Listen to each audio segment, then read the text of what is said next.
All right, in this video, I'm going to show you how to structure your website to increase its chances of ranking as much as possible. This is known as a silo structure.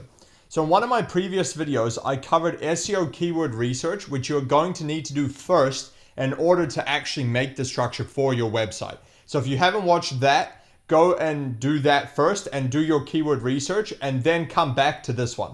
Now, I would also highly recommend you watch my video on keyword cannibalization, as that's another important concept to actually understand before you can continue. So once you've got your keyword list, you need to actually split up the keywords into various pages and blogs that you can use to target each of these keywords, which will make up the structure of your website. And that's what we're going to go into in this video. So what is a silo website structure?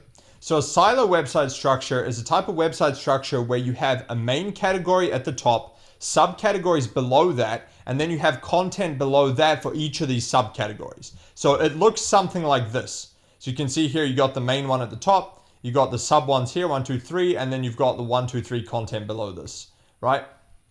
Now, to give you a real world example of what this would actually be, let's use the plumbing website example that I've been using in my previous videos to show you what this would look like. So if you were to structure the plumbing website in a silo, it would look something like this. So you'd have plumbing business, which is like the main category, which is the whole website. So basically that would be the homepage. And then from the homepage, you would have plumbing as a category, gas fitting as a category, and drainage as a category. And then you would have below each of these, you would have commercial, residential, water heater installations would be under plumbing. Gas fitting, you would have gas leaks, installations, and appliances. And under drainage, you'd have stormwater, subsoil, driveway channels. These are just a couple of random things I picked out just to show you an example, but you can see how it goes from one main category to then the subcategory to then the parts under this category.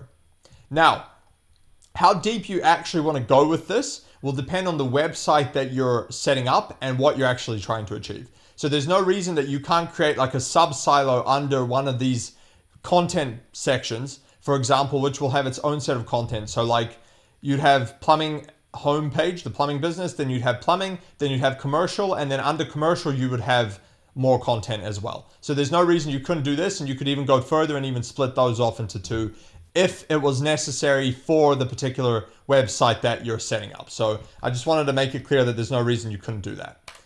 Now, why do you actually want to do this? So the whole point of doing SEO on a website is to get it to rank on page 1 of Google.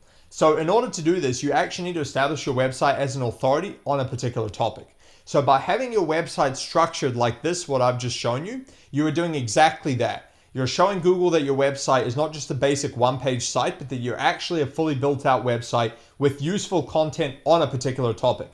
Now, this structure allows you to interlink between all of these pages on your site in such a way that links the relevant pages all together and tells Google what you're actually relevant for and allows it to easily navigate the site. So this makes your site more relevant for a particular topic and significantly increases the chances that you're actually going to rank for that topic.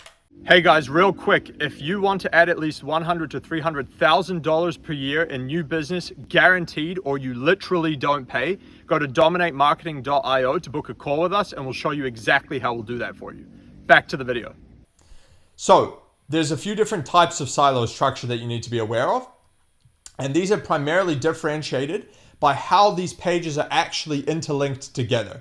So when I say interlinking, what I'm actually talking about are the links in the content of the page itself, not including things like menus, sidebars, and things like that. So I literally mean content links, which are in the content. So for instance, let's say I linked the keyword, like a word in the text here, like sidebars, and that link to a page, that's what I'm talking about. So the content links are what's going to make the big difference here. So first of all, we have the regular silo. This is where you only link down from the main category down to the subcategory, and then from the subcategory down to the content below it, and so on. And then the last page in the line would link back up to the top page. So it looks something like this. So you can see here, you've got the main category, which in this page, this example that I gave earlier is the home page. That links down to the main category, and then the main category links down to this page here. So that would mean that this page has a link in the content that links to this page. This page has a link in the content that links to this page. And then the last page in this line, which would be this one, this one, this one, they would have a link that links back up to the home page. But what these don't have is a link from this category linking to the home page, or a link from this category or this page linking to this page. That's the key point here with this structure. Now, the problem with this one is exactly what I've just described. It's directing the user down from the top to the subcategories and the sub-subcategories, when in actual fact, you usually want people going in the other direction, because usually the higher up in the category structure the page is, the more commercially intended that page actually is, and typically you want to send them to those pages. Now, the second one is the reverse silo. So the reverse silo is where you do what I showed you in the regular silo by linking down from the main category to the subcategory and so on, but you also link back from the lower categories to the higher categories. So what I mean by that is, so you've got the home page or the main category, then you've got the subcategory, then you've got like the sub-subcategory or the content. You would link down from the main one to the sub one, and then from the sub one to the content or the sub one, but you would also link back from this page back to this page and then back to the main category. And so what happens there is you can see you get a flow going back and forth across all of these. However, they don't cross over into each other.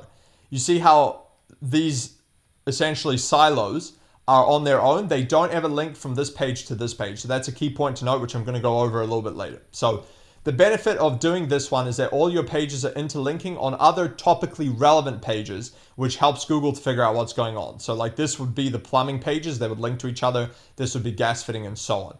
So if you can get a link to any of these pages as in a backlink, the power of that backlink, also known as the link juice, is going to get passed around to all the other pages that are relevant to that same topic, which is useful to help boost those pages as well. This structure is also going to help direct users to the main category pages, which are typically more commercially intended, as I mentioned earlier, which is exactly what you usually want. So personally, for 95% of cases, I follow this structure, especially with local business sites. Now, there's a note about linking pages that I want to make. You can link pages within the subcategory together, especially if they're topically relevant, which typically they will be if they're in a subcategory or within a sub-subcategory together. But be careful about linking pages to other subcategories, as that can actually do more harm than good a lot of the time, unless you have a lot of domain and topical authority. So like I said, what I mean by that is you can link this page to this page if they're within this subcategory, but you don't want to link this page to this page, because what that can do is, unless you have a lot of relevance, that can actually confuse Google as to what's going on, especially if it's a new site, and it's actually going to do more harm than good. So just try and keep your links within the silo of this particular subcategory, and then the same thing with these ones, and then you should be good to go. Now, more advanced silos. There are some other more advanced silo variations, such as reverse silos with links that also go to specific pages that you want to rank and things like that. But this starts getting very complex as you start getting into all these different things. And honestly, for 95% of cases, especially if you're relatively new to SEO, I would just recommend using the reverse silo structure and just not worrying too much about it, because that's going to work almost all of the time. So one important thing to note is to not leave dead ends. Now, what I mean by this is if you have a page that other pages are linking to, but that page links to nothing, you end up with a situation like this. So let's say the main category links to this subcategory links to this page, but this page links nowhere. The problem with this is if you get a backlink to this page, that link juice that I described earlier is going to hit a dead end. And so you're not going to see much benefit of that link to the rest of your site, except for this page, which is just a waste of the boost you could be getting from that link to the rest of the site.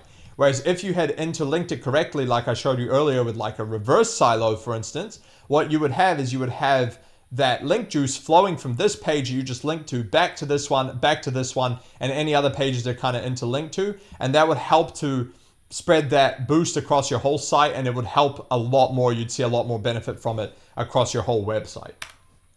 Now, one final point I want to make is don't overthink this. So all this can seem rather complex, and depending on how deep you actually want to go into this topic, it can be. But like I said, for 95% of cases where you're just trying to get your website to rank for a niche that's low to medium competition, you really don't need to worry too much. Just use the reverse silo like I've showed you, link to pages that are relevant within that topic, and you'll be good to go.